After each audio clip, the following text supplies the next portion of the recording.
Spoiler alert, spoiler alert. The following video will contain spoilers from the Legends of Tomorrow episode titled Shogun. So if you don't want anything ruined for you, stop watching now. Hey guys, Dave here. Okay. Sorry it's been a while. I think it's just been hectic as hell this week. The next week isn't going to look much better. Looks like some important legal stuff's going to be having to go down for me. Everything I should be okay. Long time watches of the channel. I can always go into more detail with it, but I've got something very big on my mind that I've got to take care of. And that and on and off scheduling for work every week, changing rapidly, and it's just been hell.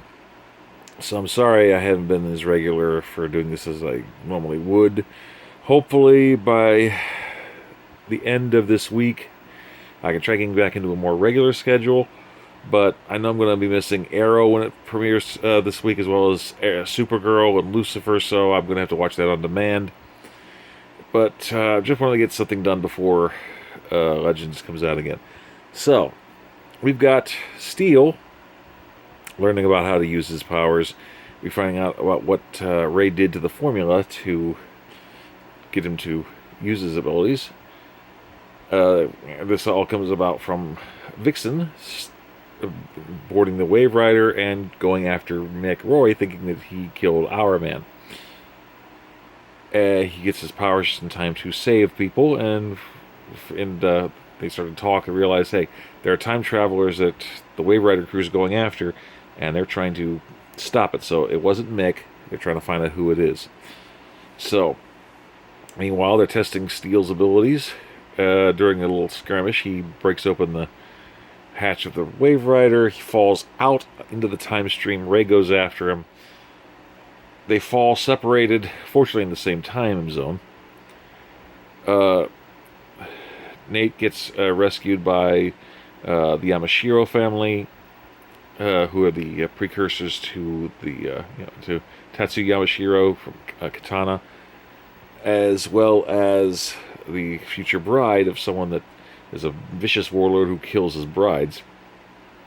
And Nate gets caught up in that. Meanwhile, Ray takes his helmet off to get his bearings, gets captured, knocked out, and they take his Atom suit. So now his Atom suit is now with the Shogun. Most of the crew goes to try to retrieve Ray and Nate. Nate is having a hard time trying to activate his powers. He finds out that even though he apparently now is cured of his hemophilia, he's having a hard time activating his stuff. Eventually the crew comes to try to rescue Ray, and they find that his armor is being used by the Shogun, and that's going to be bad.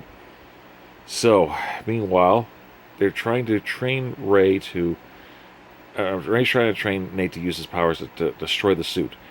Ray is willing to give up the one thing that makes him powerful in order to help save the world and everything. And while this is going on, Jax and Stein are on the Wave Rider trying to repair things. Gideon lets it slip that there's a hidden compartment on the ship. They find it, and not only is it stockpiled with weaponry, but there's also hidden messages that apparently from the future, 2046 I believe, Barry Allen sent to Rip Hunter and said not to tell the crew. I have my suspicions about what it might be. I may have to make a theory video about that later on when I find the time. So now they know what it is, but we don't know what the hell it is. So they're getting their forces ready together. The play between Vixen and Mick is freaking hysterical. Love him to death. And eventually we have the big fight. It's awesome stuff going on in there. We get to see that Sarah is really a badass fighter in comparison with all the other members, particularly for Shoguns back then. It gives them a taste of 21st century sensibilities when it comes to a woman kicking their ass. So that was kind of cool. Mick gets excited with finding ninjas, and eventually it looks like the Atom suit was destroyed, and everything seems to be going back to normal. The crew's getting back on the ship. Now Jax and Stein don't want to tell the crew what they heard, but they feel like they may have to. Vixen's staying along until they find the time traveler that killed Our Man. So And this leads up to the next week's special, which looks like it's going to be uh, Civil War time and Confederate zombies. So that's going to be interesting. Sorry to keep it so short, guys. I'm just really wiped out, and I know I keep yo-yoing. It's just been rough, but overall, it felt like a filler episode, but it was an important one because it's establishing Vixen being on the team. I know Ray's going to be getting his suit back. I don't know when or how, but he's going to get his suit back, so no worries there. And like I said, I mean, maybe doing a theory vid later on about what Barry may have said, and I have my suspicions it might actually have to do with the crossover event. So a lot of secrets coming out. So I think we're going to be looking forward to that. It was a decent mix. I still need to check out Timeless. I've heard good things about that show, but right now I'm good with Legends, and it's just hard finding the time to get all the stuff in that I want to get my big guys in. So, but yeah, overall, good episode. I enjoyed it. It was cute. Maybe a bit of a filler, but it also has a pivotal moment, so it's really important. So, what did you guys think? Please like, comment, subscribe, share, pass this bad boy around. Sorry for the micro review, but that's all I'm up for right now. So, hope you guys enjoy. Keep in touch, and I'll go more at length and stuff later in the future when I'm feeling up to it. Until next time, Dave signing off. Peace.